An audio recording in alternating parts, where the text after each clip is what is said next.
What is up, everybody? Welcome back to another episode of the ANS podcast. I am your host, Alec Miller. You find me on Twitter at AlecMiller0423. I have that. That's the wrong thing. I'm going to change that in a minute. It's 0423, not 27. I'm so sorry about that. But I am joined, as always, by my fellow host, Jesus. What's going on, man?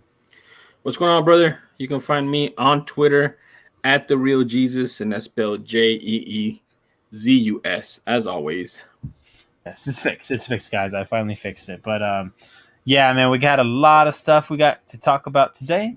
We wanted to talk fight announcements last week, but the other card, the Ngannou fight, was just too much to handle in a 1 hour, almost 2 hour slot, so we couldn't get to it. So tonight we're going to get to some fight announcements, plus very, very briefly preview the Holland versus Vettori fight that we have going on this weekend. So I'm looking forward to that, but as always, we're going to start with the first segment, as we always do, here on the ANS podcast, and that is what are you watching? And Jesus, go ahead and tell me your TV show and your movie you have watched this week. The TV show is I went back and started a rewatch on Attack on Titan. I just wanted to watch it to get kind of versed in it again before I went to the next season, season 4. I've been just holding off on it, just not doing it. I just forget how good it is, how good the buildup is, and how different it is. So, man, I probably watched a good six episodes since Saturday, I think it was. So it's probably like one a day, something like that, maybe 2 a day. I don't know. But it's just what I remember, man. Still really good. If you haven't seen it, I definitely recommend it. No spoilers yet. No, I'm not gonna give you any spoilers, man. I wouldn't do that. I have the manga. I've read the manga as well. It still continues to be one of my favorite anime ever. It's just really good in my opinion. So that's what I watch from a TV show standpoint. From a movie standpoint, I recently just watched a documentary on WeWork. Do you know about that documentary on WeWork? Nuh-uh. So do you know the documentary on Theranos? No, I haven't seen that either. Okay, dude. So I don't know what it is, man, but like I have this thing where it pisses me off, but I have to watch it, where these people become super millionaires, super rich. I mean, billionaires basically on a false premise, or they become super successful or wealthy on a false premise. Like they just lie to everybody. Like Fire Festival, that's one of them. Oh, yeah. So it's basically that, dude, but for other things. So like the Theranos one is this lady who said that she was going to change the ability to diagnose people with the finger prick. And she got all these billions of dollars, and her technology was fake. They weren't able to do it. They were doing it like, so basically they would put a machine, they finger prick, and then they put the blood in there. And then they would leave the people who they were showing it to, they make them go out of the room. They'd go in and get the blood and go take it to a real lab, do the work on it, and then come back and tell them the results, like that little machine did it, and it didn't. Wow. And they got all the way up to over $1 billion in valuation, and she got super rich, and now she's being criminally charged in California. Well, the same thing happened with WeWork. WeWork was a company that was doing all these cool little offices inside of bigger buildings so that you could work together and collaborate. And they got up to a 47 billion valuation, man. And it was all fake, and it was all fraud, and they were lying on their books. So that's the documentary. It's on Hulu. It's called WeWork. The story of WeWork, or how a $47 billion company crashed and burned, or something like that. Damn, that sounds really interesting though. So I might have to check those out sometime. Yeah, if you like the Fire Festival one, dude. I mean, you'll like the these Fire two. Festival one was wild. That was wild, dude. The fact that those guys were able to pull that off and like get away. What do you mean? Like pull off the fraud, or pull off the heist of the century? The heist of the fraud of the century. No, it's just crazy. Like when you hear about like the shit that they were given to eat. Like I heard about the like the cheese sandwiches that these people were given to eat at this damn concert. It was horrible, man. It was horrible. Yeah. It was just and you know, just people being fraudulent, man. There's gonna be another one soon that I found out. I found a YouTube that does a lot of research on those snake oil salesmen, and they just caught another guy. They're gonna make a documentary about him too. I remember everyone was thinking that what's his name? Alex Guerrero. That he's a snake oil salesman over there for Tom Brady. Oh yeah, dude. Yeah. The TB12 method or TB12. whatever. Yeah, Yeah, dude. Hey, I don't know, man. I feel like that's gonna come out eventually too. Where there's very smoke, there's possible. fire, dude. Where there's smoke, there's Absolutely. fire. It's very true, very true. So What? for TV show for me, I actually watched about 5 episodes, five, maybe 4 episodes of Band of Brothers. Oh yeah, dude. And man, that's a crazy show, dude. You And you never seen it?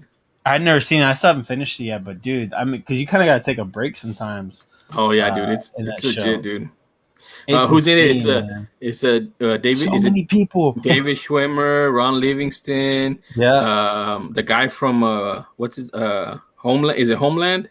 Is it Homeland? No, not Home. I don't know if it's I don't know where it is, but I've seen him in so many things. That he plays Yeah, their commanding officer after they parachute down. Yeah, him. You get Abraham from The Walking Dead. dude. This You it's get so yeah, dude. there's even I a love. James McAvoy. One James McAvoy sighting. Yeah, dude. It's so good, man. That came out in like early 2000s. I think that it was based off a book, We Band of Mhm. Brothers. I read the It's book. based off of their accounts, the survivors' accounts. Because I Yeah, actually found out there's an episode where somebody dies, um, and they found out like later on down the line that he actually didn't die. yeah, because That he survived. they those guys assumed it because they didn't hear from him anymore. Yeah. Yeah. Dude, it's such a good show, man. I literally rewatched it last year, dude, and I rewatched after that. I don't know if have you seen the Pacific? No, I've never seen the Pacific. Okay, so you watch that one first, and then you watch the Pacific, and the Pacific is not the same intensity as it. It's Mhm. just, and it's the same war, but it's on the Pacific side of the war, which is the Japanese side, the Iwo Jima, all Yeah, that stuff. Uh, that'd be interesting too. yeah, but it's not as intense as it do. There's not a lot of like the fighting in it as there is in Band of Brothers and the actual battles and stuff. Hmm. But it's excellent, man. It's excellent as well. Yeah, I love how chaotic it's shot, and it's meant to like mirror that chaos of war, and how Mhm. you don't the confusion, how you really don't know what's going on, or who's doing what. It's insane, man. Like, I mean, you see these guys doing these missions, and you're just like, how in the world? Like, they're just like, hey, we need you to go take out these 3 gunners, Yeah, and you're dude. just like, what? And Dude. these guys are just like, yeah, let's go do it, and it's Well, wild, man. Like, it's crazy. yeah, I think it's just difficult for us not having served or Right. been in the military to understand what they have to do, and it's like your commanding officer tells you, you gotta go, man. Like you can't say no. It's no. That's Mhm. insubordination. It's abandoning your post, stuff like that, dude. So it gets real crazy, but there's a reason why, because other people's lives depend on what you do and what you don't do, man. And I think too, man, when you see the Pacific, you'll see a different side of it too. And I'm not gonna spoil it, even though it's 15 years old now. I think the Pacific came out in 2006 Yeah. or something like that. But it's great, dude. It's a different side of it, man. I love those war movies. I'm reading a book right now about can you hear me? Oh, Oh, sorry. No, I was letting yeah. somebody know something. I'm reading a book right now about a guy who won a what is it called? A The Purple Heart. Yeah, it's more than that because Purple Hearts are given a lot. It's something that's the Medal of Honor. He Medal of won Honor. the Oh, yeah. Medal of Honor, dude, and he's the first Mexican immigrant who won it, dude. Yeah. And yeah, and it was in World War II. And just reading it, dude, and what he went through and how he went through it and stuff like that. It's just I love that stuff, man. So it's a pretty interesting read. And yeah, dude, I couldn't recommend Band of Brothers. I didn't know you hadn't seen it, man. But that's No, such a man, great show. it's so good. So like where I stopped, there's literally a scene where they're going into a battlefield, and I guess other people are coming out, and they're just like, it's like, don't go that way, but their mission is that they're told march that way, and Man, they go. So that's why it's like, oh, I gotta take a break because it's getting yeah. heavy. Dude, one of my favorite scenes is when you've already seen it. You've already seen it, but it's when they're practicing to go to war, and Hmm. David Schwimmer's character is messing up, and What an asshole. they're behind the bushes, and Yeah, they're pretending to be his commanding officer. dude. You kind of felt bad for him, but at the same time, you're like, you're such a dick. No, he's an asshole, dude. And you know, a lot came after that because his family, the guy's family who he portrays, was saying that that's not how he was at all. But you had all the other guys that were still alive saying, no, that's exactly how he was. They don't know. They know him as a person. Exactly. They don't know him as a soldier. Exactly, dude. And all right. So for a movie, another like older, much older than Band of Brothers, but another older movie that I just hadn't gone around to seeing and finally got a chance to see. It is a classic, a comedy classic, and it's Coming to America. Watched it for the first time this weekend. Oh, dude, that's so like much, man. that's one of my favorite movies ever, dude. Seriously, man. Like when I It's went so to good. New York, I went to the Waldorf Astoria just to see it, dude. Dude, it's so awesome, man. I just saw part 2, and it's freaking hilarious, man. Yeah, I hadn't like seen anything. Is it good? I mean, it's Not in comparison. not in comparison. You can't compare it due to an all-time great, but it just brought me back feelings of nostalgia. I was laughing out loud. My wife was like, "Oh, you're really enjoying it." I'm like, "Yeah, just because I love Coming to America. It's like one of my favorite movies." I would say it's good. You know, it's not bad. It's not great. I'd say it's good, and it does its thing. You know, it does it's bringing you back to that first movie, dude. Yeah, it was good, man. I really enjoyed it. It was a lot of fun. So I'm looking forward because I still got to watch Trading Places. Oh, dude, you got a lot to catch up on, but like a lot of great movies, man. A lot of great movies. Those are great movies, dude. Eddie Murphy was at the top of his game right there, dude. Like, dude, the fact that he played him and Arsenio Hall too. The fact that they played all those characters. So, dude, I had no idea the Jewish guy in the in the barbershop was him. I had no idea that was Eddie. Muhammad Ali. Muhammad Ali. I knew it was somebody because I looked like makeup. I was like, oh, maybe it's like an older person or a younger person that they made older. I had no idea that was Eddie. That was crazy. But those conversations they had in the barbershop were amazing. They got the golden arches. We got the golden buns. It was the McDougal's. McDowell's. I'm sorry, McDowell's. The McDowell's like, oh, they got the Big Mac. We got the Big Mick. It was good, man. Such a classic. So definitely, if you have not seen Coming to America, or even if you have and you just haven't gone back to it in a while, definitely check it out. So like this weekend, I'm gonna watch Harlem Nights. So I'm looking forward to that. I've seen it before, and I just I want to. That was actually my first introduction to Richard Pryor was Harlem Nights. Harlem Nights, yeah, Harlem Nights is a really good movie too. Yeah, you're going back to a lot of classics, man. A lot of Hell classics. Yeah, man! I'm studying for my movie trivia, bro. I got to. Yeah. So what I'm doing is I'm watching. I'll rewatch like an old episode of the Schmodown. Like, so I went to the very first Schmodown that they ever did, and I watched every single movie that they asked a question about. I watched. So like nice. It was things like My Cousin Vinny. Oh, dude. Goodfellas. What else was asked? Jurassic Park, just things like that. And even though I'd seen them before, I was like, let me just go back and watch them. I'm learning all the I'm trying to keep track of directors and actors and composers, especially. Yeah. So it's a nice little journey I'm going on. What's the recipe for the meat sauce in prison in Goodfellas? Oh man, I hadn't seen Goodfellas. Like I watched that back when I was working at Dana, so that was like a year ago. But I don't remember. I love the movie, but I've only seen it the one time, so I got to watch it more. The main thing to remember about that scene is where he chops the garlic with a razor and he makes them paper thin. He makes them paper thin so they can dissolve in the meat sauce, and that's the secret ingredient. That's what he says. I'm sure it was delicious. Sounds delicious. I just had went to my dad's house this past weekend, and his new girlfriend made pasta sauce from scratch. Spaghetti and meatballs from scratch, and oh my god, dude, it's a whole nother thing. It's on a whole nother level. My sisters and my brother-in-law were like, I'll do the out of the can. And my dad too, he likes the meat sauce. And I was like, no, man. Like, you get a chance to eat some scratch, like you got to take that. You got to do it. You got to do it. That's like using canned sauce is like blasphemy if you're Italian. Like that's what I've seen. Yeah, dude, I've heard the same thing, dude. Like they laugh at that stuff. Yeah, they're like, "That's disgusting. How dare you? How dare you?" But all right, man. Let's go ahead and get into some of these things, man. Some of these fight announcements. There's a lot of them. So we'll go ahead and start with probably one of the bigger ones, which is Masvidal versus Leon Edwards, announced for a 5-round co-main event Hold here on, in Houston. it's not Masvidal? Oh, not Masvidal. Sorry, I meant Nate Diaz. Sorry, not Yeah, Masvidal. yeah, Nate yeah. Diaz versus Leon Edwards. I'm sorry, my heart was just talking first. My heart wants Masvidal versus Leon Edwards. Leon Edwards versus Nate Diaz in a 5-round co-main event. First time ever they're doing a 5-round co-main event. That's not a championship fight.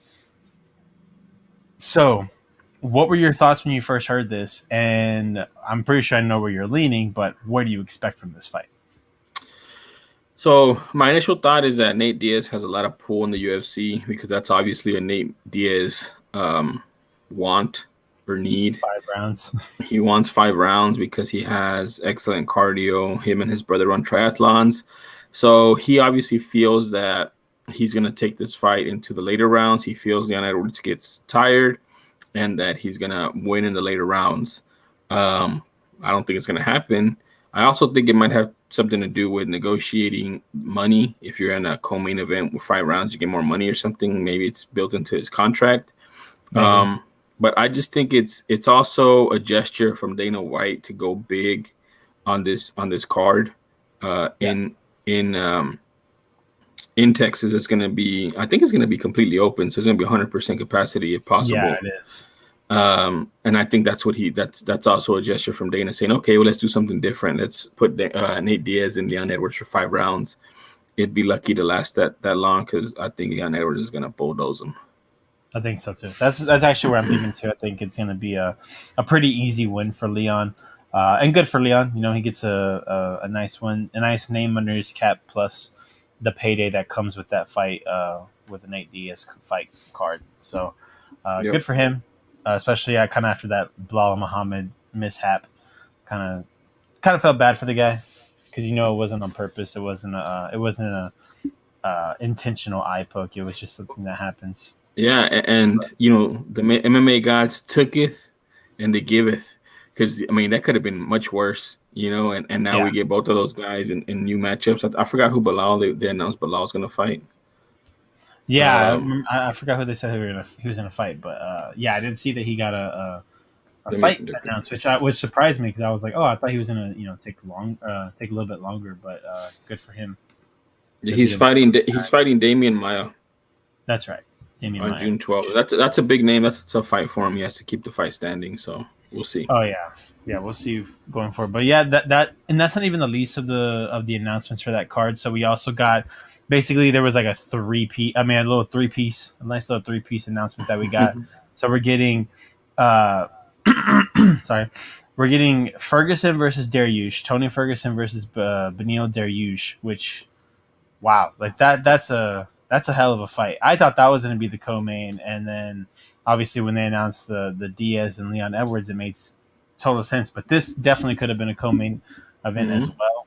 Dariush is this up and comer guy. He has the ability to knock you out and choke you out if he has to. Is good, really, in most of the facets of the game. And Tony Ferguson still is just this like. He's the Kukui. He's the Kukui. He's the monster of the lightweight division, even with the 2 losses under his name. So this is gonna be a fun fight. Yeah, I think that I don't know, man. It's interesting. I feel like these guys right now at this point they're evenly matched, but for 2 different reasons. I feel that Dariush is on the way up and Ferguson's on the way down, and they're kind of meeting at the same level right now. So it's a very well timed, well skilled, right at the right skill set for both. Dariush has had some bad losses previously, but he's putting it all together, and he's had some crazy knockouts in the past year and a half, which have gotten him to this point to put this big name feather on his cap. Ferguson needs a win, man, and Ferguson has changed up his game from what I understand and his training. And he's looking to get a win and stay relevant in the division, because if he loses to Dariush, man, it's gonna be hard sledding before he gets another crack at the top or a big name. So I mean that's it's a big fight, man. It's a big fight. Like you said, that could have been a co-main on a lot of other cards. So big fight, or even the main event on a like a fight night. or something. So very cool that they had this.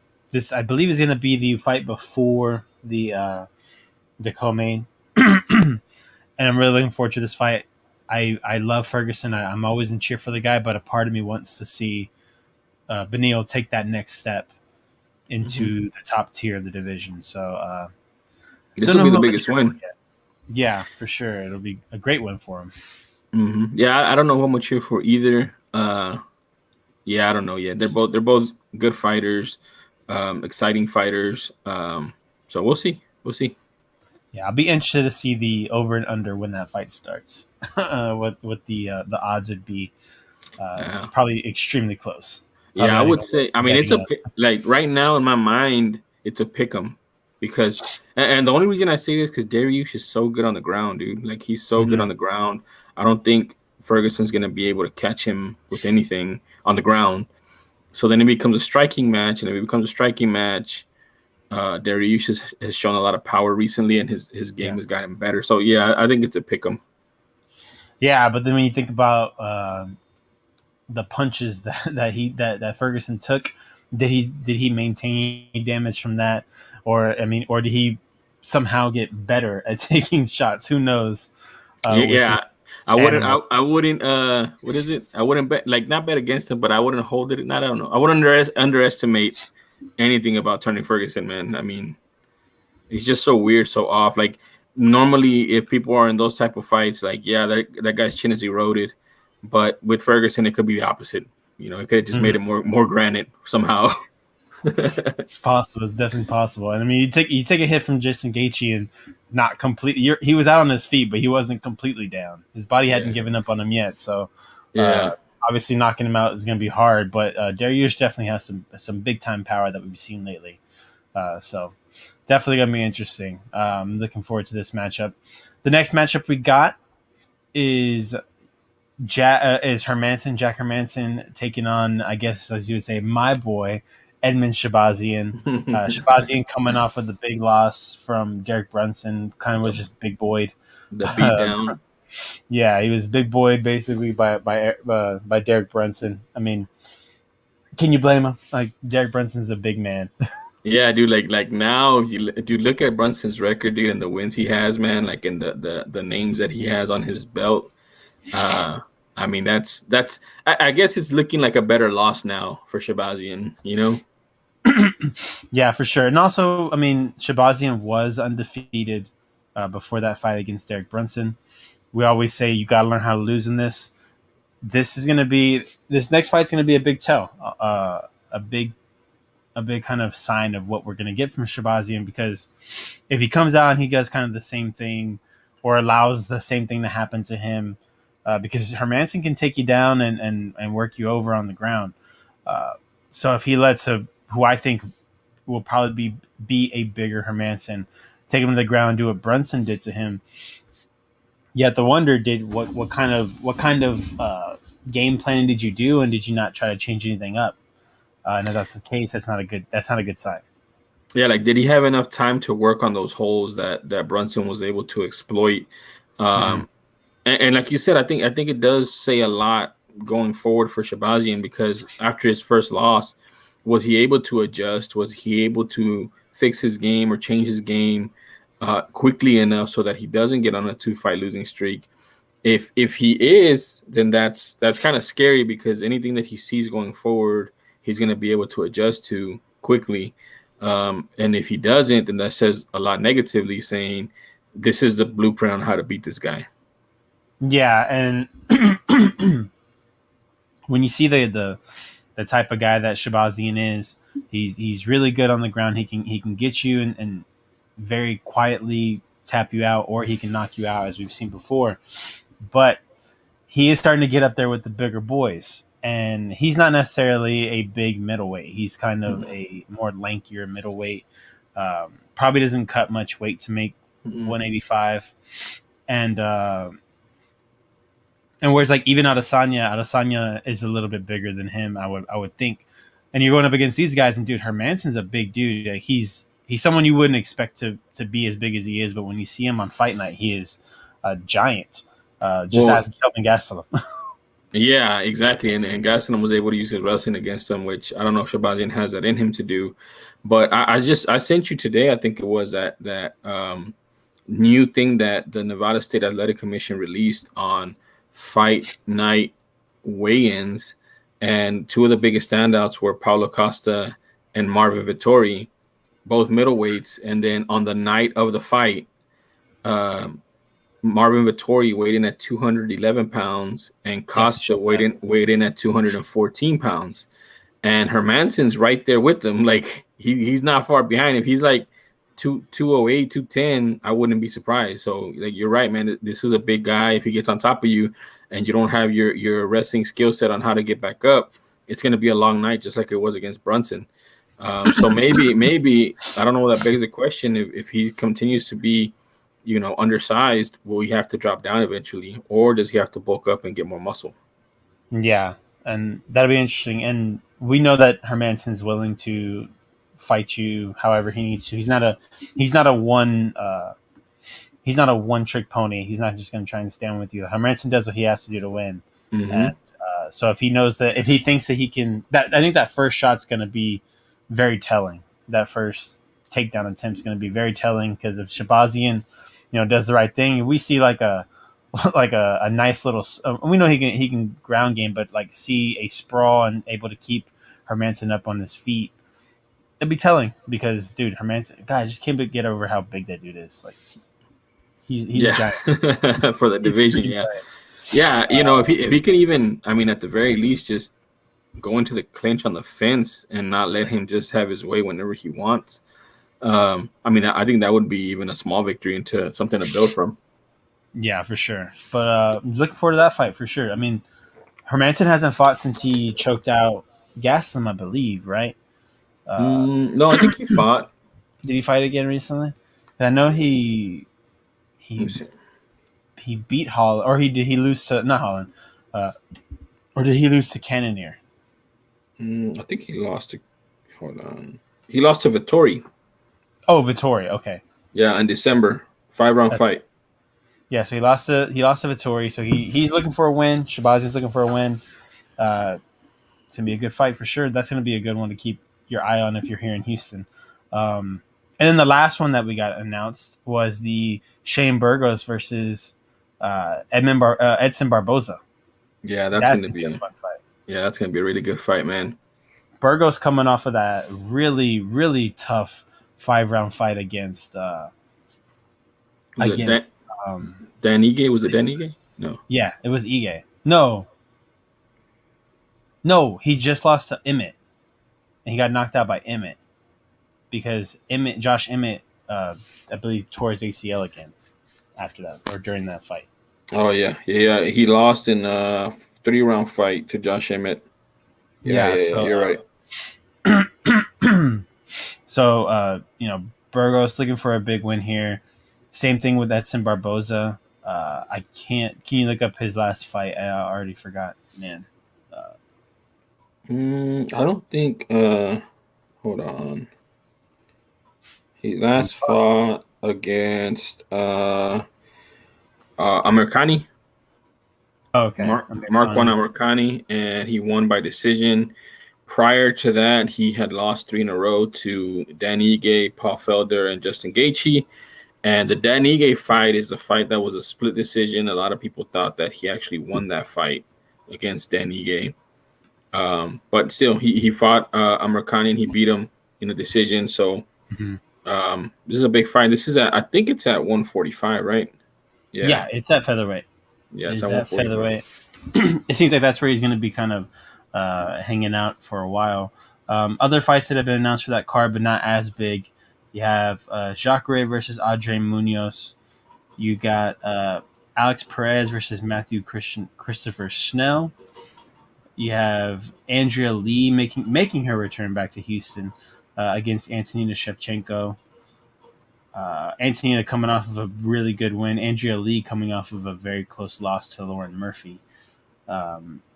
And I believe that's all we really have. Oh, and you have Caitlin Chukagian has also been announced to face Viviane Araujo.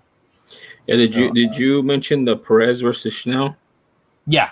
Okay, so remember Schnell is from Houston. Oh, that's right. Schnell's from Houston. Prior to his last win, he signed a new 4-fight contract with the UFC. He's 31, and he's 31 years old. Yeah, and he just beat Tyson Nam by split decision, and then before that he lost to Pantoja, but he had 4 fights in a row. So he's 5-1 in the last 6 fights for the UFC, and he just signed a 4-fight deal, so he has 3 fights left. And he looked really good in his last fight, man. I didn't think it was a split decision. I thought he won like fairly cleanly, fairly easily. So somebody to watch for us here in Houston is Matt Schnell. We're still waiting on that Yanez fight to see if it was going to be announced, but nothing so far. Maybe they don't want him for this fight card. Which will really suck because I know that he wanted to be on there. Yeah, and I know a few people that would have been excited to see. I mean, anytime you put a Houston guy anywhere, we cheer for them. We cheer for our fellow Houstonians wherever they go. So, yes, I'm hoping there's still time, maybe to get that. I don't know, man. I'm looking at 14 fights announced for this fight card. So I don't know where they're gonna fit it. I mean, it would make sense because it's supposed to be a big fight card. But there's also there's also a fight card right after this, I believe. Yeah, it's UFC Fight Night on May 22nd, which is Garbrandt versus Garbrandt. So that one does not have as many announced fights, so I wouldn't doubt that some of these might get moved over there to that fight card 1 week later. Fair enough. We'll see. We'll see what happens. But I'm gonna hold out hope. I'm gonna hold out hope. I want to see Adrian Yanez out there again, man. He's so good. He's so damn good, and we get to claim him for our own. All right, a few other fights. So we know that Kevin Holland replaced Darren Till in this fight against Vettori, which we will talk about in much greater detail. Sad to see Darren Till pull out of this fight. I think this is one that I was really looking forward to. But in this COVID era, I have learned to not get excited about a fight until literally the fight. Yeah, man. We learned this last year pretty early on, man, that they were going to have a lot of I mean, there was one card last year, I think only had like 7 or 6 fights or something like that because of COVID. So, we're getting to the end of that. I think more people are getting vaccinated and it'll be less, and we understand how to deal with it now. Which is interesting because I don't know if you saw, but I think the Washington versus the Braves got postponed because of COVID protocols. Again? I know Washington versus the Nationals is the one that Washington versus the Mets. The Mets. Yeah, that's the one that got postponed. They just had their couple games with the Braves. Yeah, they had to do a double header today to make up for it. So I mean, it's still out there, man. It's still out there as far as having to work around COVID. And I mean, I agree too, man. I think I don't even get excited on weigh-in day because we've even seen some weigh in and then it still gets canceled afterwards. So like you said, until they're in that cage, man, making that walk, we don't get too excited about it. Yeah. Same, man. But I'm really hoping that the rest of the main events that we're looking forward to don't get canceled. Like we have Whitaker versus Gastelum, which that's already a replacement. So holding out hope for that one too. And same thing with there's a three main event fight coming up on the 24th of April. Hopefully nothing happens there. Yeah, man, and real quick, man, on this next fight card, it's this Saturday, Vittoria versus Holland. There's 14 announced fights, man. So I don't know if this is something that the UFC is going to now, but it's 14 fights. So That does actually seem like it's the kind of just like the default thing to do now is kind of over prepare for fight I, cards I like I I this. think I think that's what Dana's doing, saying if we lose two fights, we still have 12, or which is a good amount. Even 10 at the worst is an okay amount. You want more than that, but I think that's what he's doing now, just to be on the safe side. And again, I mean, he's at the bottom of these are guys that aren't getting paid a lot. You know, like you got Hunter Azure, Jack Shore, you got Impa Kasangane. These guys are on their first contract, and they're not going to get paid a lot. So it's not a lot for them to come out of pocket to put more fights on the same card like it was in previous years with the more mature fighter roster. Yeah, for sure. And you see them. You actually see these guys starting to get like more more higher like tiers on the card, kind of because of just how limited they are in fighters. Some guys either they can't or they're not willing to. Like I don't even know how in the hell Dan Hooker was willing to take that fight, knowing how long he was gonna have to be away from his family because of the control. Like that shit was that was crazy. You know when you hear that just to get knocked out real fast, which really makes it feel worse. But he had to wait. I believe it was 24 days Yeah, to be away before he from could. his family before he Yeah, could go before. back to see them. So that's a tough ask for a lot of people. So Hmm. it's kind of becoming a thing where if you're, I mean, if uh, if you're willing to, you kind of have a free. You'll have a lot of opportunities if you're willing to take them. I mean, look what it's done for Kevin Holland. Yeah, I mean, that's the thing I'm gonna tell you, man. These guys that are company men like Kevin Holland, they're getting big. I mean, I'll even say too, Gilbert Burns. You know, Gilbert Burns was taking every fight and he was winning them, and that looks good in Dana White's eyes, and he doesn't get paid a lot. So, why not? Why not? So right now is the time for these guys that are like a Kevin Holland, like a Gilbert Burns, that want to take these fights, but also they're doing their part and they're winning them. Except for Kevin Holland in his last fight, they're winning them, so that's getting them tougher and tougher competition, and allowing them to get these opportunities like this fight right here, man. Even though Kevin Holland just lost, this is a big opportunity for him. Marvin Vittoria's been on a tear. He's been beating everybody. He wants to be the top of the division, and he's a tough out, man. He's a tough out. So that I give a lot of credit to Kevin Holland because they just showed how to beat him. Brunson just showed how to beat him, and Marvin Vittori is a stout wrestler, man. A stout wrestler. So tough fight for him. Yeah, absolutely. So let's go ahead and get into the card for this weekend. We got a lot of fights to kind of go over. We're not going to we're not going to go too deep into them, but we are going to kind of give our thoughts on whatever fighters and fights that we're looking forward to this upcoming weekend. So here it is: Vittori versus Holland from the UFC Apex. Uh, so we know it's going to be the smaller octagon. The crowd fights don't start till Usman versus Masvidal, so we're still going to be kind of crowdless. I mean, if you're a celebrity, you're probably get to sit there, like we saw Travis Barker with his girlfriend Courtney Kardashian, which is still weird. It's such a weird thing to see. But let's go ahead and start from the bottom, which is a name that we both know and we both like, even though he was on the receiving end of a very, very probably a kick that we're going to see throughout the ages in the UFC, which is the Joaquin Buckley knockout. But this is a guy we had a lot of we have high hopes for. Not had. I think we still have high hopes for him. Yeah, you talking about Kasangane? Yeah, Kasangane. Yeah, man. That fight with Joaquin Buckley was actually, I think, was going Kasangane's way. He was putting pressure on him, and they were exchanging in the pocket. I mean, now it looks like a bad loss because Castro got knocked out, I think, recently by what is it, Inkiche? What's his name? For I who? forgot it. Well, the one who knocked out Joaquin Buckley. Um, Oh yeah, I always forget his name. I can't even it's put on. Ingiche or something like that. I forgot how to say his last name, man. Kennedy. Is it Kennedy? What's his name? Njiku. I Is that forgot. Shaku? No, no, no, no. That guy beat the that dude that Who came up who beat? from the Either what's it way, called? what I'm saying is, I don't think it was. I think it was a flukish knockout. A Oh flukish yeah. knockout. Kasangane is still good. He's fast. He's strong. He's powerful.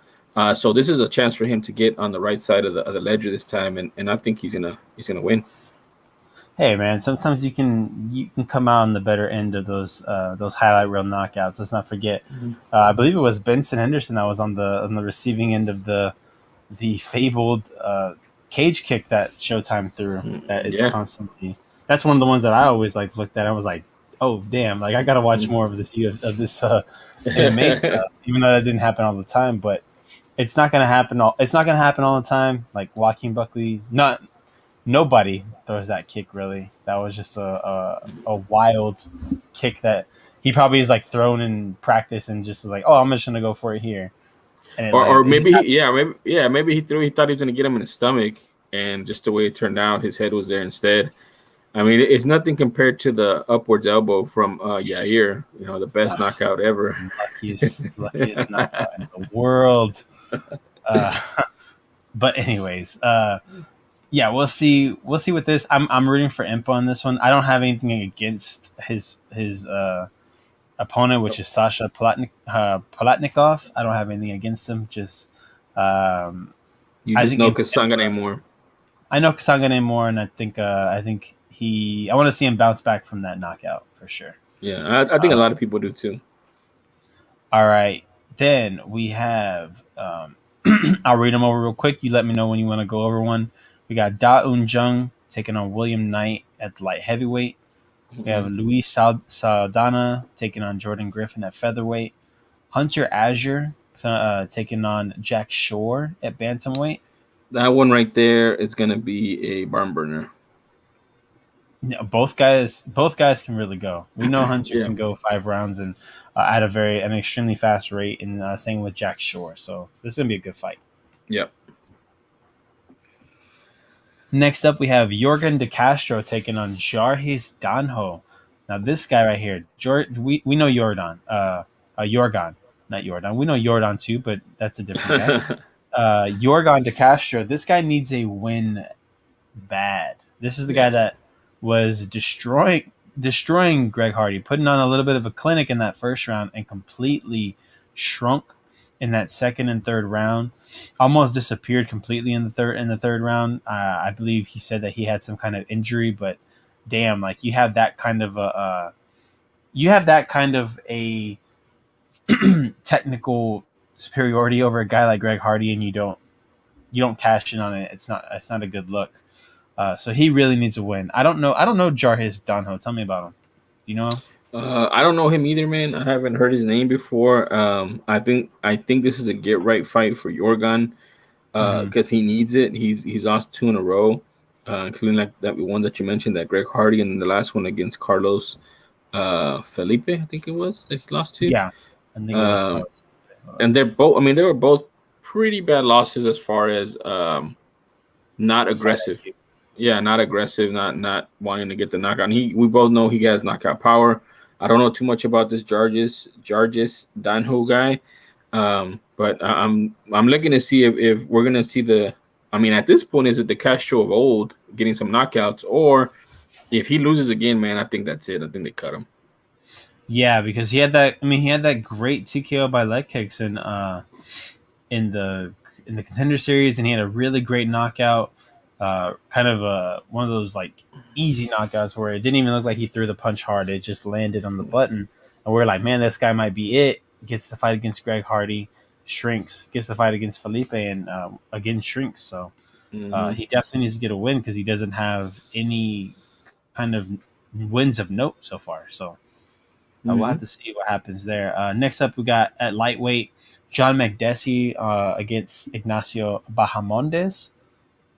Excuse me.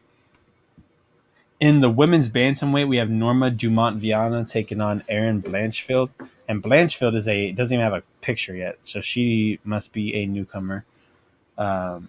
At Yeah. lightweight, Scott Holtzman, Matsu's Gamrot.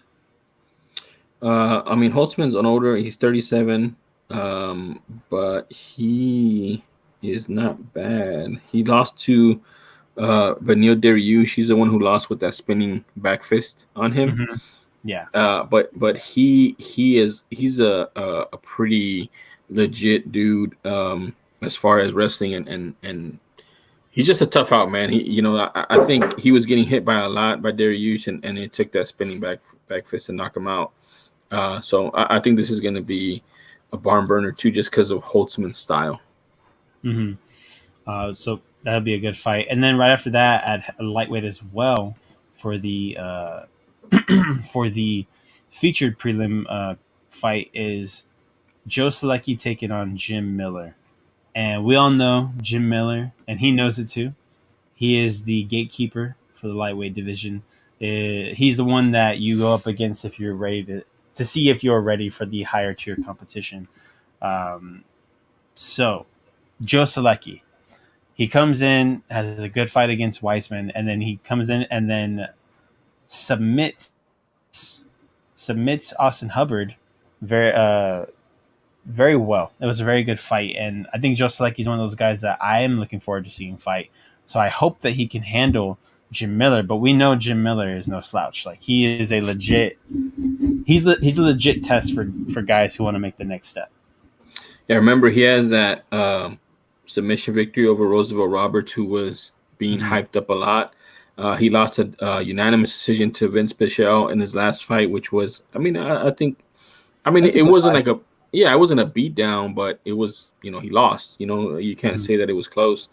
But yeah, like you said, he's just the bar, basically, like to be considered either on the cusp of becoming a contender or a prospect even. And he knows that. He knows where he's at.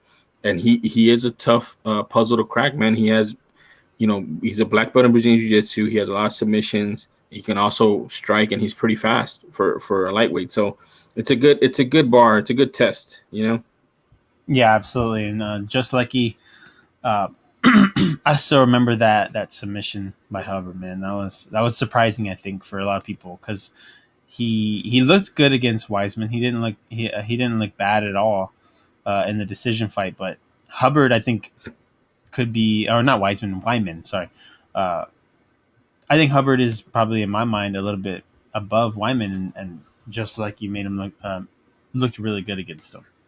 Mm-hmm.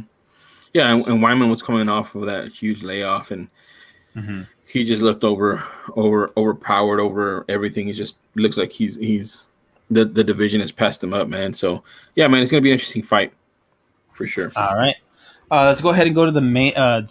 The main card is actually really good. So right off the gate, we have Dana's favorite guy, Mike Perry, taking on Daniel Rodriguez, man. And I like this dude, Daniel Rodriguez, a lot. Yeah, man. He's a scrapper. He seems like he doesn't know what he's doing out there sometimes. But dude, he's just sneaky. He's just a sneaky guy. He has a sneaky power, sneaky speed, sneaky skill set. He's a better striker than he looks. And he's just been getting W's, man. I think he has one loss, right? He got a loss recently. Yeah. He lost. He lost a unanimous decision to Nicholas Dalby, and there's these fights that I think, because I think he was rocked in the first round. Rodriguez was. There's these fights that are losses that I feel like if they weren't rocked in the first round, they would turn differently. And I think that's kind of what that fight is. And obviously, it happens. You got rocked in the first round, so you lost a fight. But a lot of that stuff, sometimes it's just underestimating their speed or their power, and it rocks you. And now you're basically, fighting from behind the whole fight, and it just doesn't work out for you. But man, he even in that fight towards the end, he looked really good. I think he was trying to go for a knockout. Against Dwight Grant, he looked good. He knocked him out. Against Gabriel Green, he won a decision. Tim Mean submission. So he's been doing really well, and it's just a good matchup to start this main card on ABC. Yeah. Yeah, both guys are going to be throwing. This is not going to be a technical masterpiece by any means. It's not going to be a wrestling clinic. It's just going to be a two big dudes that just like to throw hands, and that's exactly what we're gonna get. So yeah, let's just hope we don't get anything too racist from Mike Perry. Dude, yeah, like the thing is, man, Crazy.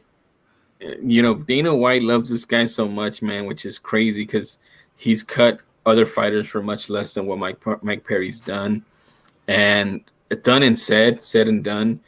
And it's just crazy that he's still around, but it just also goes to the point of what type of fighter he is. And I'm not saying he's a good fighter. I'm just saying he's an action-packed fighter. Like he's just gonna throw caution to the wind and try to knock you out, or he's gonna get knocked out. Those are basically the only two two options outcomes. Yeah, two outcomes to a Mike Perry fight. Hopefully he doesn't win. Just because when I don't like him, from his stuff at home or whatever. But also because, like you said, I mean, this is a showcase for MMA. You don't want that guy talking and spewing some nonsense and kind of, pollute people's ideas of what MMA fighters are. I'd much rather Daniel Rodriguez win and kind of show his story. Me too. Also, I'm pretty sure Mike Perry will only have his girlfriend or his baby mama now in his corner. So we'll see. He's one win with it. He's got one win with it. The trailblazer Mike Perry, who started auctioning off his cornerman spots and was getting bids from Darren Till. Oh man, Darren Till's the best. He's the guy that Darren Till's one of those guys that you wouldn't expect looking at him that he has like as much charisma or that he's that funny or anything, but dude's one of the best. He's one of the best trolls in the MMA world. Yes, he's one of the best trolls. I also think he doesn't take himself too seriously, man. So he makes fun of himself too, which is I think what kind of wins him over a lot of fans. Like when he said that he would fight anybody in the middleweight division except Yoel. Like that's where he draws the line. And you know what? I don't blame him, dude. I was watching. In between waiting for the last Final Four game to happen on Saturday at my dad's house, we were watching UFC Unleashed, and one of the fights they showed was Costa versus Romero. And I remember telling my brother-in-law, because he's not really a fight guy, so we were watching it, and my brother knows the fight, and he was like, man, like those guys are huge. I'm like, dude, they make 185 for this fight. He's like, they're 185 right now. I'm like, no, they're not 185 now. They're probably about like 220. Yeah, basically they're like heavyweights fighting. Yeah, but they make 185, and he's like, that's insane. Trust me, we all still try to figure out how the hell Yoel Romero and Pablo Costa make weight. Dude, it's ridiculous, man. Those two guys. I mean, 214 on fight night, dude. I mean, and dude, like think about him fighting a Gastelum. Gastelum probably 190, 195 on fight night. He has 20 pounds on Gastelum. That's probably Hermanson had probably 15 pounds on Gastelum. You know what I mean? So it's crazy, man. They need to do something about it. It's not gonna happen, but it's crazy. Yeah, but anyways, I just wanted to point out, like, dude, I wouldn't fight you or Romero either. So I don't blame you. A lot of people don't want to fight him. But maybe one of these days we will see Darren Till cornering Mike Perry. I hope so. That'd be a fun thing to see. That'll be the meta. So on the next fight, we got the kind of the mom matchup here. We got at strawweight Nina Ansaroff, fresh off of having her child with her and her wife Amanda Nunes, against Mackenzie Dern, who is a couple wins off of giving birth, and kind of a more focused and a little bit better fight IQ and skill, Mackenzie Dern. So I'm really interested to see this because Mackenzie Dern, she had that really bad loss where she couldn't take down the person. I don't remember who she was fighting, but she couldn't take her down, couldn't do anything outside of it. It was her first fight back too. Yeah, her first fight back, wasn't able to get her down, and ever since then she's been much more aggressive on the feet, striking. It was against your girl Amanda Ribas. There you go. And she couldn't get her down. Amanda was just keeping her on her feet. But ever since then, she's been on a nice little roll. She's much more aggressive on the feet. I think her boxing is a little bit better. And I mean, she's getting girls down and doing what she wants to them. Yeah, so after that loss, she has a submission win over Hannah Cyphers with the knee bar. She has a armbar submission win over Randa Marcos, and then she has a decision win, which was a fairly easy win over Verna Jandiroba. Yeah, Jandiroba. So those aren't bad wins at all. I mean, Randa Marcos is a good win. Hannah Cyphers is a good win. Jandiroba, I guess, not that bad of a win. Not that big of a name, I guess. This is gonna be a big name for her if she gets this win. Like you said, she's her fight IQ is a lot different now. So and we'll also see how she'll take the lessons she learned coming off of being out for having a child. If she'll learn, and try to use that against Nina Ansaroff. But it is kind of a stylistic matchup. Ansaroff is more of a striker, likes to punch, likes to kickboxer. And obviously Mackenzie Dern, we know she's this super decorated Brazilian Jiu-Jitsu black belt. And on the ground, she's just like she's just drowning you. She's just drowning the other girls that she's in there with, the women. So we'll see. Style matchup. It should be a good fight. I think they're trying to set up Mackenzie Dern, especially on ABC. They want to push. They need some more star power in the women's divisions, and I think that's what they're trying to do with Mackenzie Dern. Yeah, and this might be not to say that Nina isn't better than Mackenzie, but it just might be the perfect time for Mackenzie to take this fight against Nina Ansaroff. Not saying that Nina Ansaroff can't come back even better, because, as you know, kind of having children does two things. It makes you extremely physically tired, but it puts in a little extra kick in your step when you're doing what you need to do to provide for your family. So it goes both ways. So I'm very interested to see where this goes. But that's going to be a good fight to look out. Next out, we got Smiling Sam Alvey taking on Julian Marquez.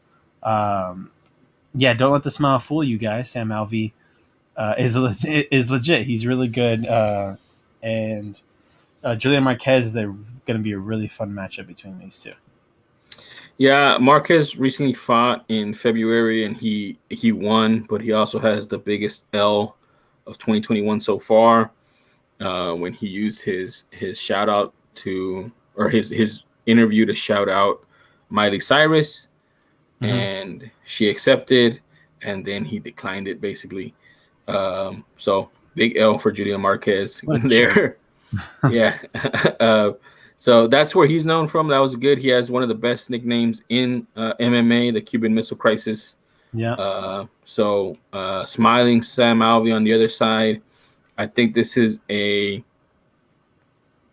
kind of a tailor-made matchup for Julian Marquez. He's a heavy hitter, but Sam Alvey does have a granite chin. So we'll see. I think this one, I don't think it's going 3 rounds. I think somebody's getting knocked out. Yeah. I'm right there with you. It's going to be a really good fight, but I do think I'm going to pull for the not as decorated, but possibly younger and more sprightly Julian Marquez. Nothing away from Sam Alvey, but dude's been in so many fights. Even you're looking at his last couple of losses, a decision to Ryan Spann, a decision to Abreu, and a knockout loss to Crute. So Sam Alvey is looking for a win here, but is Julian Marquez? Julian Marquez is not that tough of an out, so it's gonna be a tough fight. Dude, Alvey doesn't have a win in his last 5 fights, so I don't know how he's still in the UFC, man. Maybe I'm telling you, because I just looked at his record is like 33-14. So maybe he's just kind of a we're not going to give it to you because you've been around for so long type thing. Yeah, maybe he's I think he's an Ultimate Fighter winner too. Let me make sure. I guess not. No. Yeah. No, he didn't win it. Oh, okay. But he was on a fight card. He's just a fan favorite, I guess. Yeah, I think he's just in the. It's one of those faces you kind of recognize, like, oh, I know, I've seen him before, type deal. With him being around for so long. All right, so let's go ahead and get to the main event right here. We have, and this is, I mean, it doesn't really get any closer than this in terms of talent. It's the number 10 ranked Arnold Allen making his return against number 11 ranked Sadiq Youssef. This fight, man, this is a hell of a co-main event to have. Both guys only one defeat on their record. I'm trying to look back to see their recent fights. So recently, Arnold Allen had the win. His most recent fight was in January 25th of 2020. So he hasn't fought in over a year. And it was a decision win against Nicky Lentz. Has a decision win against Melendez and decision against Rinaldi. And then you have Sadiq Youssef on the other side. Let me pull up his past couple fights so we don't get anything wrong. Super Sadiq Youssef. He has a decision win against Andre Fili, and you know we're fans of Andre Fili here. Mm-hmm. Then he has a knockout against Benitez and a decision against Moraes. So and a knockout against Mokhtarian. So Sadiq Youssef coming off of a nice little run. He also hasn't fought with in an entire year. His last fight was in January 18th. So both guys coming off of long layoffs, and this is a tough one. This is a tough fight for both guys to come back from. Yeah, exactly. That's exactly what I was gonna say. It's not. I don't think it'd be their first choice, either one, because they both have stylistic matchups that are dangerous for each other. It's a big fight, dude. This is a big fight. We were both, I think, last year talking a lot about Arnold Allen and seeing where he was gonna go. Super Sadiq Youssef, that's his little nickname thing. He's part of that Nigerian envoy that comes over, and I think they only have 2 losses amongst them, which is him, Usman, Adesanya, and then that Kennedy guy that I told you about. Nzechukwu, yeah, I think they only have 3 losses now because Izzy lost. Mm-hmm. So I mean, he's a tough guy, man. So this is one of my, besides the main event. I think this is the fight that I'm looking forward to the most right now. It would have been Vettori versus Till. Holland, he kind of took a downgrade because of the loss, but this fight right here, I'm really looking forward to it. Yeah, this might actually be the one that I'm looking forward to the most. Arnold Allen versus Sadiq, followed very closely by, I'll say it, Mike Perry and Rodriguez. Why not? We already know. We know what we're getting. You're waking up that day and you're choosing violence because that's what that's going to be, man. I'm just saying that's a great way. If you want on ABC, people are flipping through the channels and you see these two animals throwing fists at each other. I mean, come on, who wouldn't tune in? But yeah, that's a tough one. I think I'm going to probably be cheering for Arnold Allen just because of how high we were on him last year. It is nice to see both of these guys back in the featherweight division. I mean, now that Frankie, not Frankie, now that Max and Kattar and the other guys up at the top are kind of free, it's time to start getting back in that octagon and laying a claim to it, man. I mean, think about the guys that have fights coming up. We're getting Zabit versus Yair eventually, but we don't know when. Mm-hmm. Korean Zombie's coming off of a loss against Brian Ortega. Max Holloway's coming off of a win. Calvin Cater's coming off of a loss. Like it's anyone's for the taking, man. It really is. So yeah, and Volkanovski versus Ortega. Right, that was yeah. Well, they're gonna be the Ultimate Fighter coaches now. And I think that kind of makes sense from a standpoint that Volkanovski did get he got COVID, so he's been having to deal with that, and he had a bad case of it. So we'll see, man. We'll see. And I'm just because it's the nature of COVID. We'll see if Volkanovski is going to be the same, since he had a bad reaction to it. And by the time they fight again, man, they're not going to fight until November, man, because of recording the Ultimate Fighter. Mm-hmm. We'll see how long he's been out and how long Ortega's been out, and we'll see what kind of ring rust they'll have, or octagon rust, whatever you want to call it. But until then, underneath them is all open, like you said. It's going to be wide open, and that's why I feel like this is such a. If Arnold Allen or Sodiq Yusuff can get a big knockout, I mean, that puts him right in the mix. Right in the people want to see more of him. So Yeah. I'm really excited for it, man. Yeah, absolutely. Before we move on, let me go ahead and pull up the ranking so we can look at the featherweight, so we can look at what's above them, what they could be calling, who they could be calling out possibly after getting a nice win. Mm-hmm. So above them, 11 and 10. Number 9, you have Jeremy Stevens. You have number 8 Danny Ige. So those are two fighters that you could possibly call out. I mean, but you don't really want to. Number 7 is Josh Emmett, and with the amount of time that he's going to be out, he's not a name that you can even bring up. Mm-hmm. Then you have Calvin Kattar coming off of the loss from Max. The really great fight, but he was kind of outclassed in that fight to start off 2021. Mm-hmm. That'll be a good guy to call out. Korean Zombie also coming off of a loss, and then obviously Zabit and Yair are held up at the moment. Max is waiting for a title shot, so I mean, there's two guys you can call out. I mean, why not call both those guys out when you win? Well, Dan Ige, they just signed him to a fight, right? He's fighting somebody. Let me see. Dan Ige's next fight. Ige. Let's see. So, 2 days ago, yeah, I didn't even see this. Mm-hmm. Second main event in a year span, we're getting Korean Zombie versus Ige. There you go. June 19th. So there you go. Now it's been decided for you, Arnold Allen or Sadiq Yusuff. You call out Calvin Kattar and have a great fight. I mean, we're both fans of Calvin Kattar here too. Yeah, or Stevens, right? Stevens doesn't have a fight partner. Or Stevens, yeah.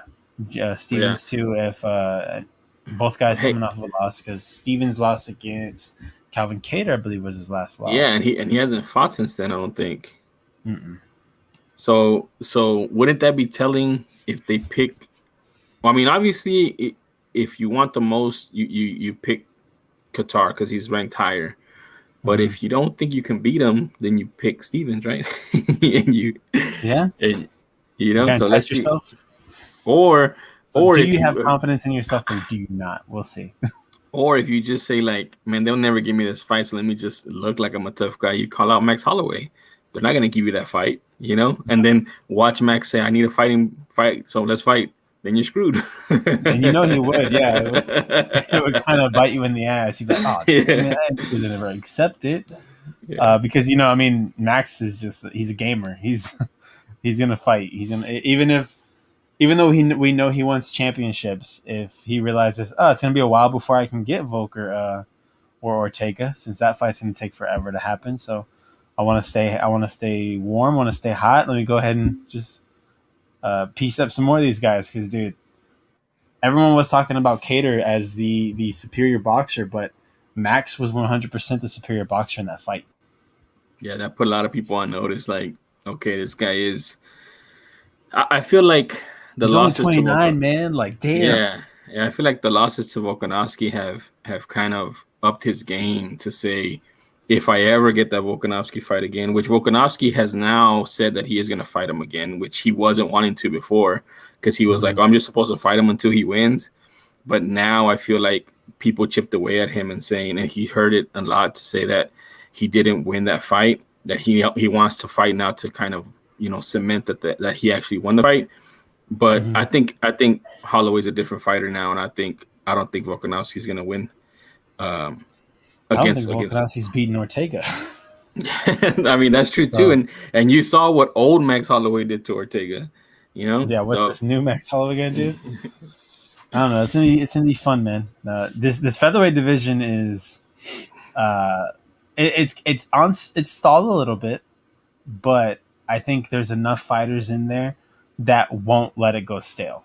That won't let it just sit by the wayside. We're not just gonna sit around and wait for Volkanovski and Ortega to fight, because I mean, as much as I want to see that fight, I do believe that Volkanovski needs to take as much time as he needs to take in order to recover from COVID, man. Like, we've seen what it's done to some fighters. We've seen it take a fighter's career with Chimaev.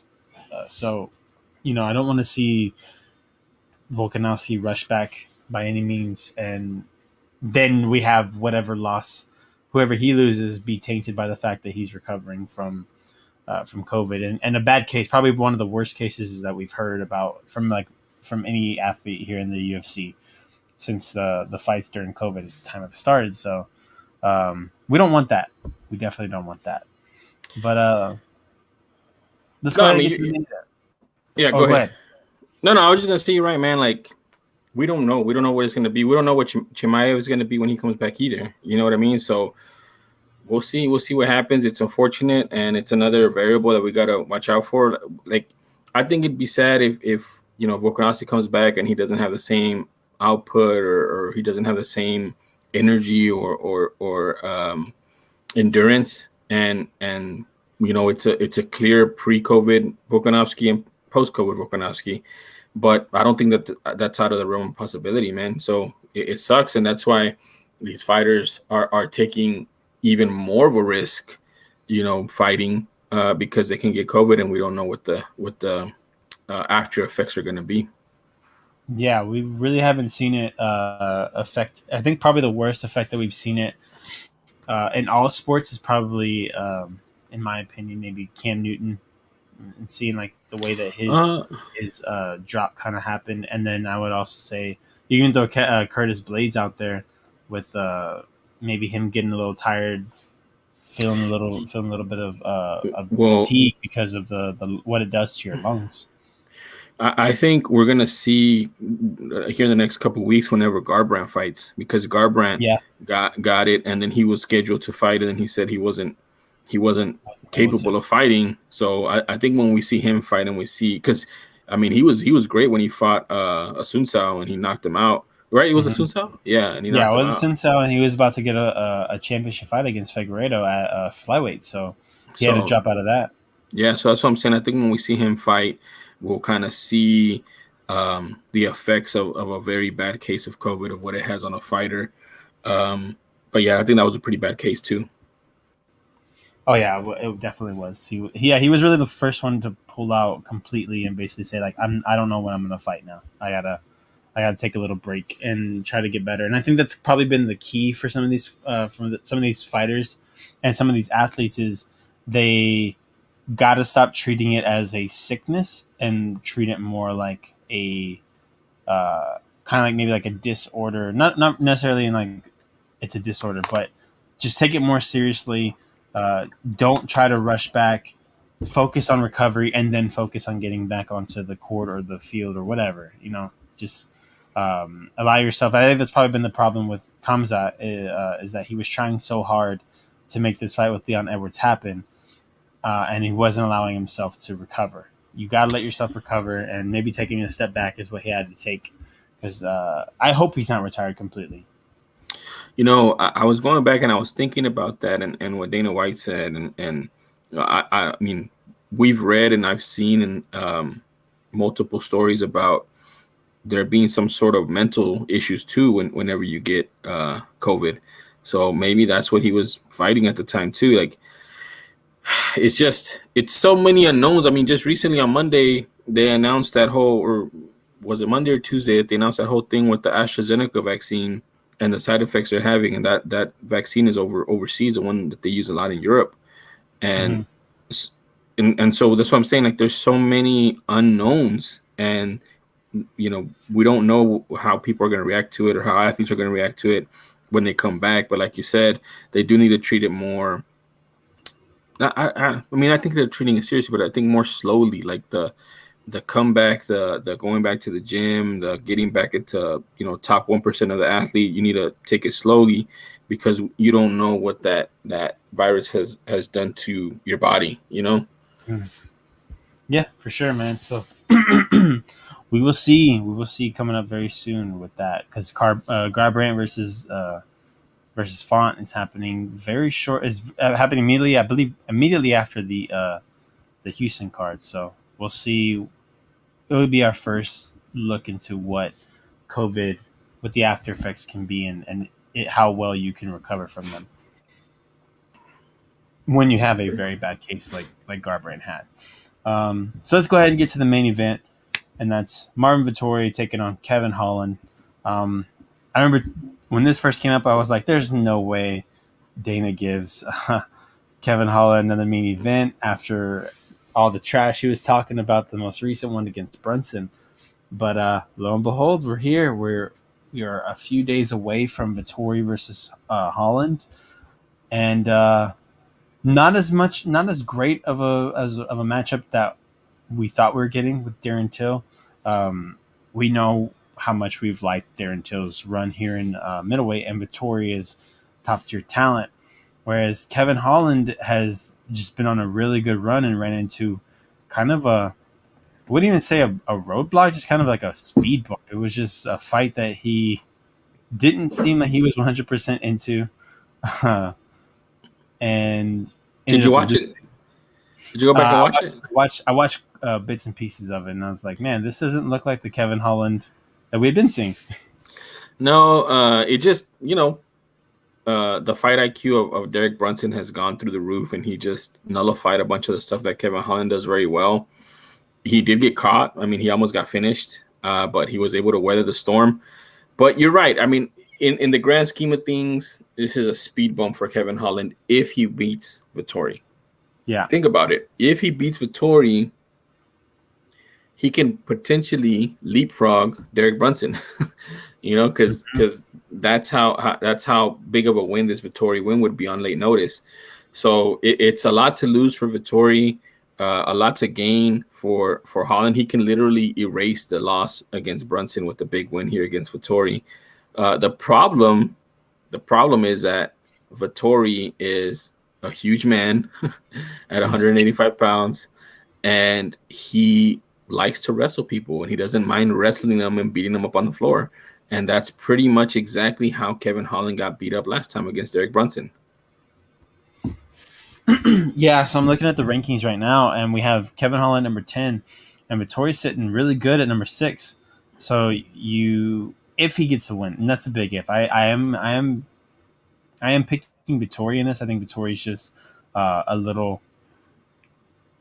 He can obviously, like you said, you always got to look at the avenues to victory, and Vettori just has way more avenues to victory than Kevin Holland does. But if Holland gets the win, that would put him above Uriah Hall, Kelvin Gastelum, and Jack Hermanson, and also now Vettori. Because I mean, we have to assume he would take over the current ranking of the guy he beats. So all of a sudden, you're above Hermanson, who's about to have a fight, but you might have a little bit of a better claim because of the loss that Hermanson took to Vettori. So you're sitting really pretty, man. It's a very low risk, high reward fight here For Kevin Holland. Yeah. Everything to gain, not really much to lose. If you lose to Vettori, it's kind of what we were expecting. You came in on late notice. You're going up against a guy who likes to wrestle guys down after losing to a guy who likes to wrestle. So it's kind of like, I'm being a company guy. I'm going to go ahead and take this fight, whether I win or lose, who cares? I'm getting paid type deal. And then you only drop maybe a ranking, maybe not even, it'll probably depend on the Shahbazian fight where if he even falls. Because below him is Chris Weidman, who I don't see fighting anytime soon. And then Shahbazian at number 12. So, yeah. So now that you mentioned that, it's like a no lose situation for Kevin Holland. Why wouldn't you take this fight? It's just a all plus side if you win. Vettori, on the other hand, if Vettori loses, I mean, he's dropping down to like number 7 or 8 at least. And that'll be interesting because that'll be lower than, like you said, Hermanson, which he has a win over. And I mean, that's a tough pill to swallow, man, because you're supposed to be fighting Darren Till and getting closer to the belt or to potentially challenging for the belt, and you lose to Holland. Now you're back in the same boat trying to get a big name to fight you. Hoping that Darren Till will take the fight again, but I mean, at that point, Darren Till wouldn't have any obligation to. Yeah, why would he? Yeah, it's tough, man. Sometimes these guys, man, when they don't have to, when like I'm supposed to lose this fight, I'm not supposed to win this fight. Take it, get paid, and let's go do something special type deal. And it'd be crazy. It would be insane. it would be a surprise that I could probably see coming, but still be like really surprised, like genuinely surprised if it happened. If Holland wins, Yeah. yeah, man. I tell you, I have Vettori not necessarily as a person, but as a fighter in high regards because he did take Adesanya 3 rounds, man, and it was, I mean, it was kind of touch and go there for a little bit, but just Adesanya is just such a great striker. But Adesanya couldn't put away Vettori. It wasn't even close to putting him away. He wasn't even. I mean, I don't think he rocked him or anything. He was just accumulating damage, and he busted up his face, and he just couldn't take him down. And at that point too, I don't think Vettori kind of knew who he was as a fighter in the UFC or what he needed to do to get to the top of the hill. And he started figuring himself out much later. And now this Vettori right here, I think would be a bigger challenge to Adesanya than it was in the first fight. Yeah, and which really does suck that we don't get the Darren Till versus Vettori fight because, like you said, they're so close in ranking. Vettori's 6, Darren Till's 5. Like, all Vettori would have to do is beat Till. And, I mean, Costa's lost to Adesanya. Whitaker's lost to Adesanya. And I'm talking about knocked out. Mm-hmm. And he would have probably besides... Oh, no, because Adesanya also beat Derek Brunson.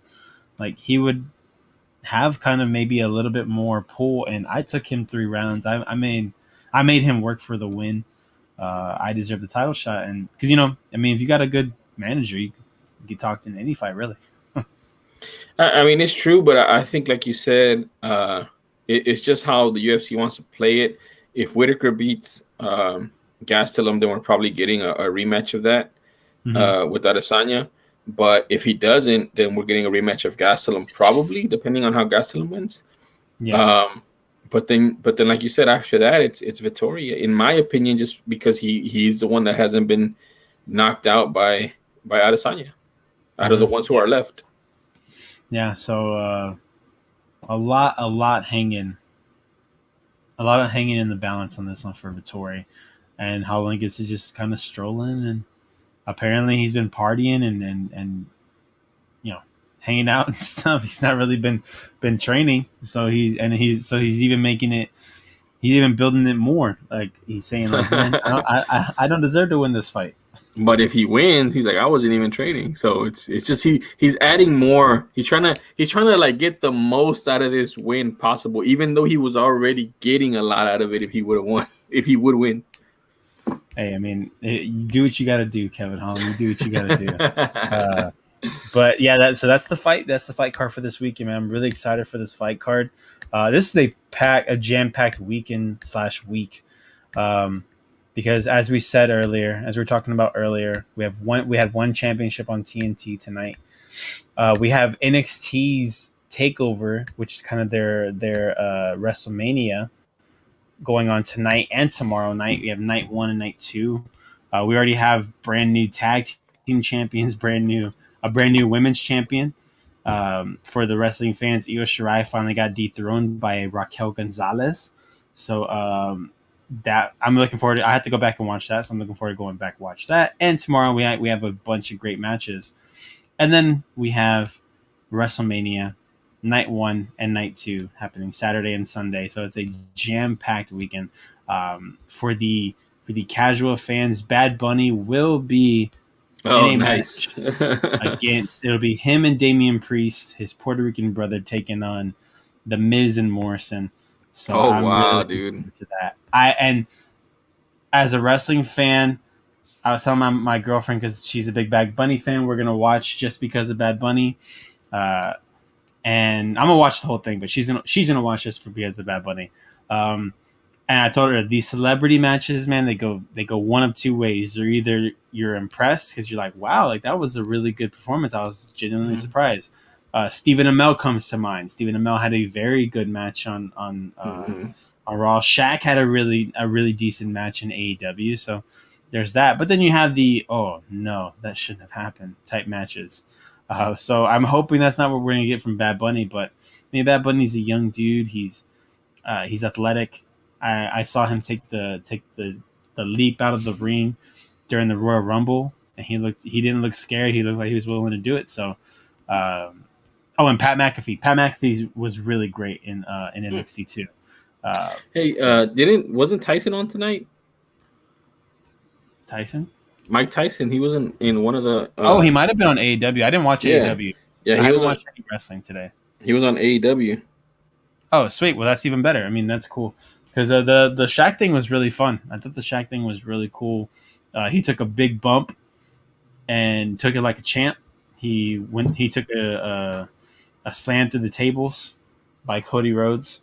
So that was cool to see. So, I mean, if Mike Tyson, I'm not sure exactly what Mike Tyson's doing, but there was that point he was supposed to fight somebody and something happened. I'm not sure what happened, but he was brought out with like Henry Cejudo and stuff.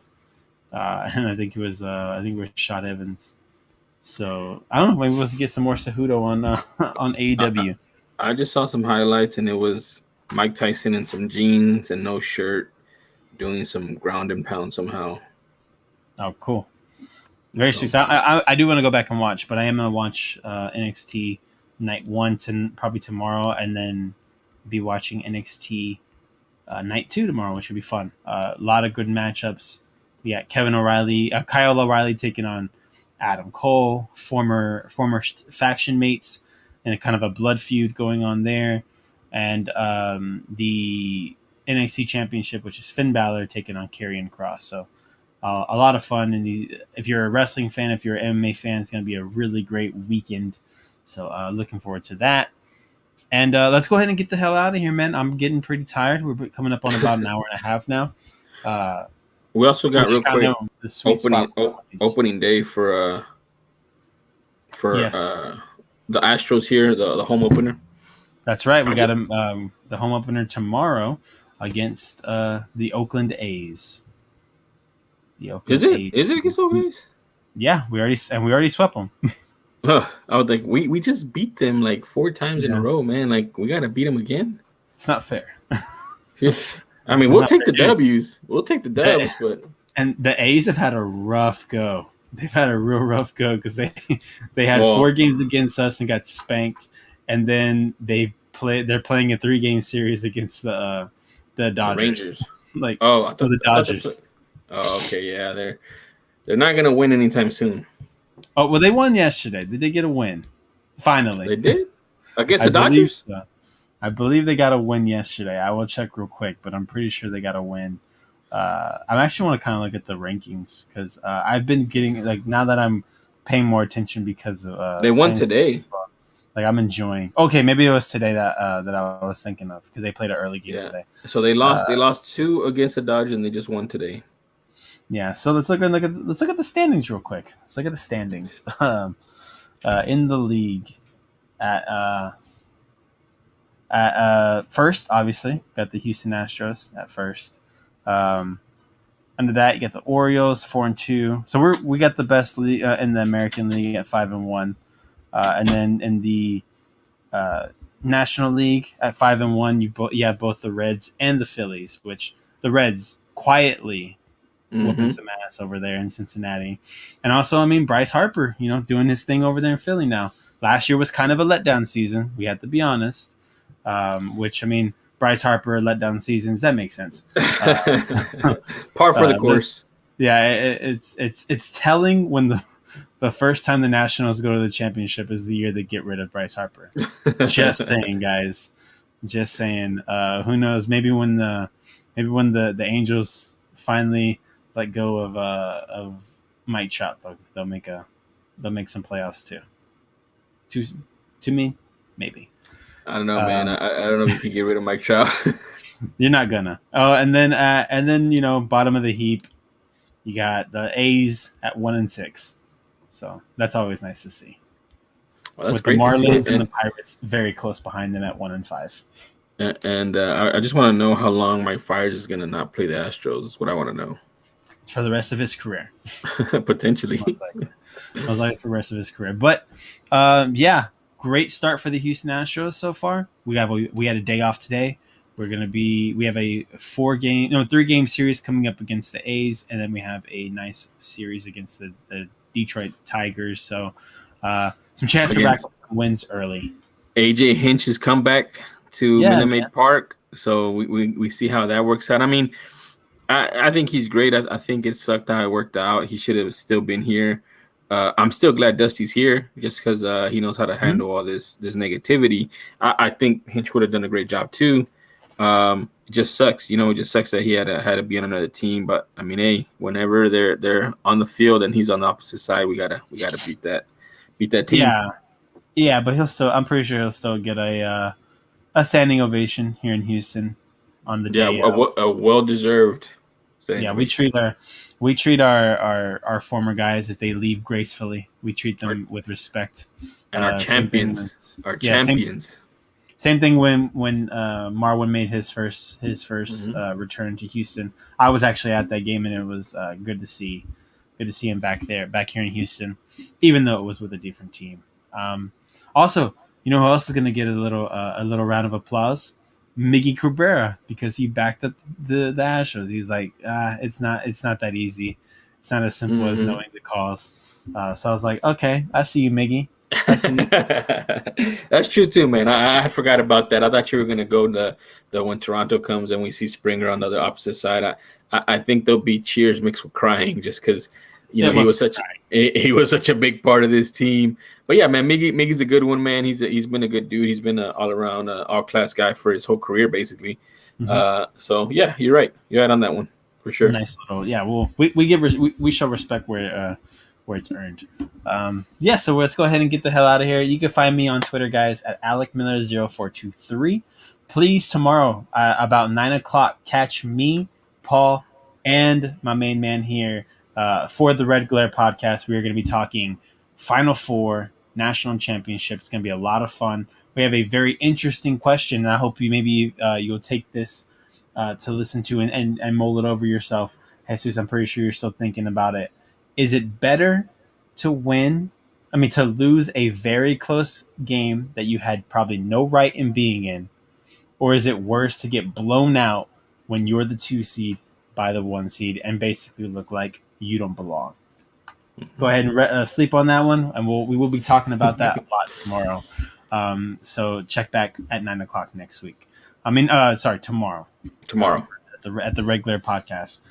So go ahead and let them know where they can find you, and then let's get the hell out of here. You can find me on Twitter at @TheRealJesus. That's spelled JEEZUS. I've been on there a lot more lately, retweeting and tweeting and interacting. So please, if you have any questions or you want to talk about MMA or even boxing, whatever, hit me up at @TheRealJesus on Twitter. All right, guys. And until next time, we will see you guys next week for the breakdown of Vettori versus Holland, and looking forward to to the fight card. I already forgot what fight card it was before that. After that, but it's going to be a good one. And we will see you guys next week, guys. So peace out. AMF.